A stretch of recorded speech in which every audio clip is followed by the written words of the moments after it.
ایک بڑھیا سر پر گٹھری اٹھائے جا رہی تھی۔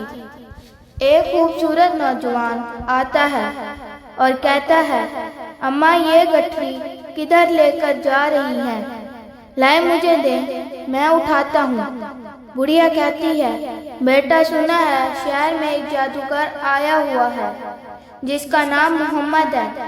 جو اس سے ملتا ہے یا اس سے بات کرتا ہے وہ اسی کا ہو جاتا ہے۔ میں اس کے ڈر سے یہ شہر چھوڑ کر جا رہی ہوں۔ منزل پر پہنچا کر جوان نے بڑھیا کا سامان سر سے اتارا اور اس سے اجازت چاہی۔ بڑھیا نے بہت دعائیں دیں اور کہا کہ چہرے سے تو کسی اعلیٰ خاندان کے لگتے ہو اور بہت نیک بیٹے ہو۔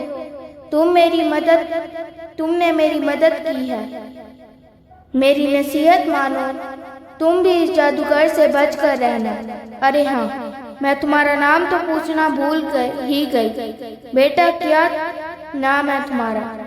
وہ جوان مسکرا کے کہتا ہے، اماں جی میرا نام محمد صلی اللہ علیہ وسلم ہے۔ یہ سننا تھا کہ بڑھیا نے کہا، اے اللہ کے نبی صلی اللہ علیہ وسلم، پھر مجھے بھی کلمہ پڑھا دیں۔ سبحان اللہ۔